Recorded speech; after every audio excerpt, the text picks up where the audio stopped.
ఇప్పుడైతే మనం ఆ కర్రీ ఏంటో ఎలా చేయాలో చూద్దామండి.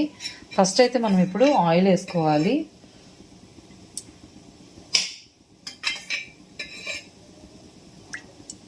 ఆయిల్ వేసుకున్నాక పోపు దినుసులు వేసుకుందామండి.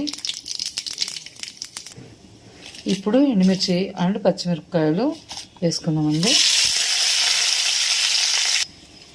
ఇప్పుడు మనము టమాటాస్ యాడ్ చేసుకుందామండి. నేను ఒక 7 టమాటాస్ తీసుకున్నాను. మధ్యాహ్నం రైస్లోకి ఉంటుందని చెప్పి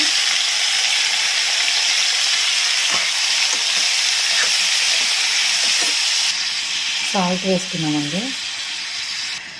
పసుపు,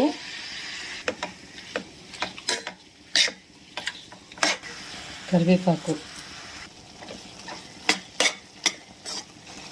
చిన్న స్పూన్ కారం అండి, చిన్న స్పూన్ అంతే, ఎక్కువ అయిపోతుంది స్పైసీ.